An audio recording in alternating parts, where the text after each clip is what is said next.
Recap in minutes.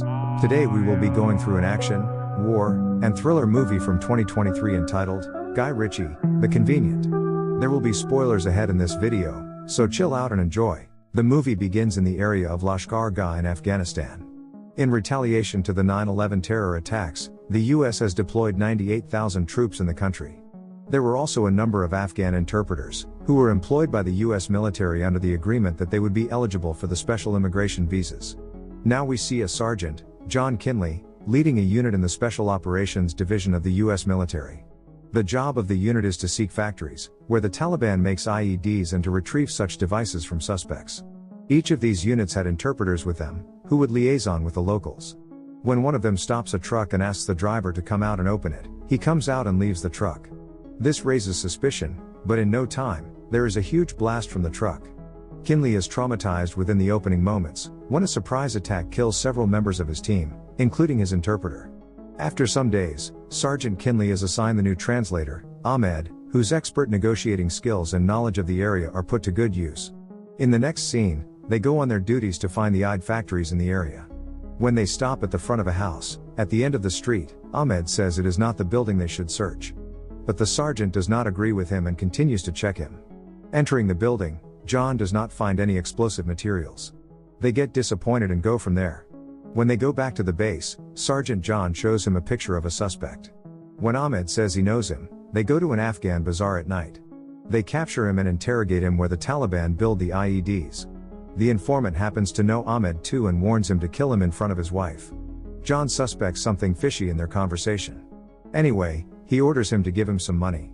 When they give him some dollars, he informs them about the Taliban's IED locations. When John comes back to the base, he asks the other informant what they were talking about. He said the informant knows Ahmed because they worked with the Taliban together.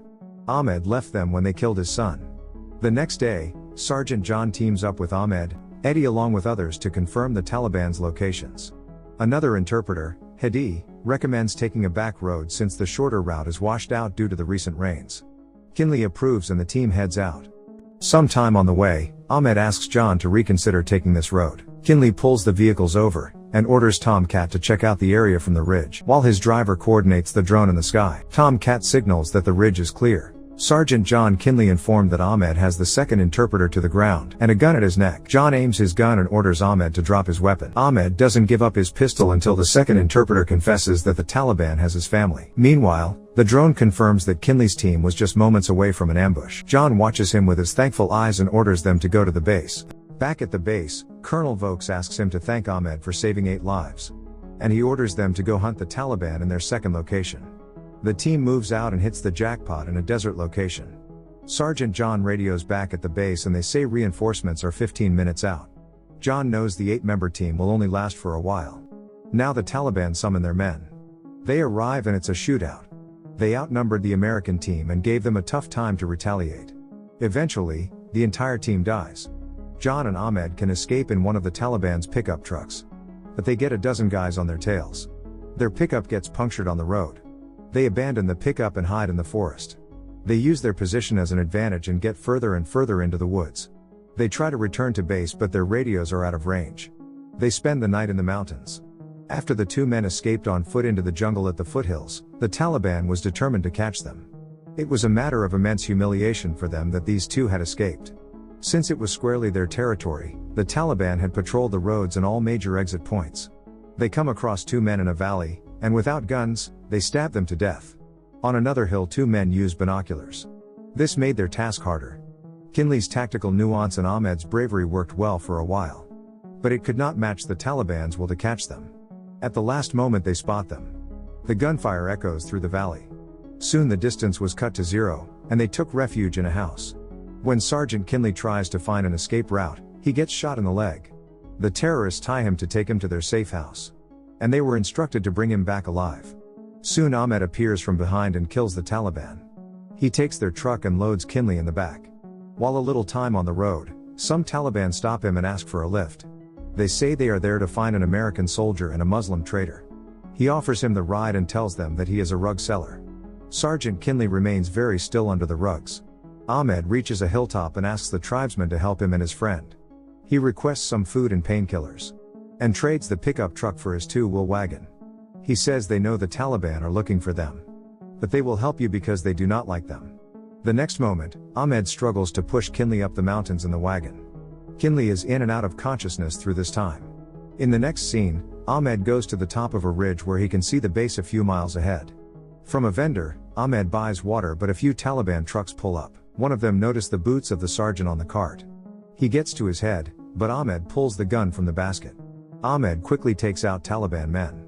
And after a few moments, U.S. armed forces show up. Ahmed is ordered to put his hands up. They cuff him and put him on the ground. He tells them that Kinley is in his wagon. The soldier looks and is shocked that Kinley is alive. 4 weeks later in the movie, Sergeant wakes in the hospital, but he fades in and out. 3 more weeks later, he is in his home in California. His fellow Sergeant, O'Brady, comes to see him. He tells him that Ahmed and his family had to go underground after he saved him. He says Ahmed became an urban legend in Afghanistan and the US military. Kinley has no memory of what happened, but they start to come back to him in flashes. He has become one of the Taliban's most wanted, and the U.S. military can't locate him. He also shocked him, saying that they have yet to receive their visas. This upsets John and he calls everyone in the immigration department, but gets put on hold every time they listen to his request. He has many sleepless nights with no progress on Ahmed's situation. On the 35th day of continuous calling, he even starts to break his things in his office when he was again told to be on hold. He drank too much, as he could not resist his anger. He had flashbacks of Afghanistan and being rescued by Ahmed. While in Afghanistan, Ahmed is with his baby and wife. He gets a call from his informant in the street that the Taliban know his location. He tells him to get out using the back door. He kills one of the Taliban's men and gets out immediately with his family. After that, Ahmed and his family jump into the back of the truck and they make it out safely. While in America, Sergeant O'Brady comes to meet Kinley again. Kindly tells him that he feels an extreme sense of guilt. He is happy to be home with his wife and child but feels guilty. He is able to rest easy when it was Ahmed who risked his life. Ahmed has not been able to get a visa for himself or his family, and Kinley tries for weeks to get updates on his status. O'Brady offers him another solution. He says he knows a solid contractor who can send him to Afghanistan with some random identity. He decides that he will have to return to Afghanistan on his own to find the man who saved his life, and repay the debt by taking his family to safety. In the next scene, in the couple's automotive workshop, Kinley's wife, Caroline, shows her devotion to Kinley. She understood Kinley would not be the same if he did not at least try to save Ahmed. They decide to remortgage their house, get some money, and take the help of a private security contractor to help him in the rescue mission. Kinley says goodbye to his family and flies back to Afghanistan. He meets Parker, the head of the operation. He says Kinley's mission would be postponed by 3 days, because of a diplomatic mission coming at the Kunduz base. But Kinley understood the urgency of the situation. He decided to go into Afghanistan alone and meet Ahmed's brother, Ali, to get his location.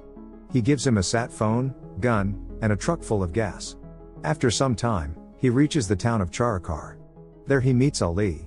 His brother does his business without trouble from the Taliban, because he supplies them with heroin. He gives Kinley a driver, Puya, to take him to Ahmed's location. Puya smuggles Kinley in the back of his truck. They are stopped en route to Ahmed's location at a Taliban checkpoint. Despite paying an exorbitant amount of money to guarantee a safe path for Ali's trucks, he was stopped.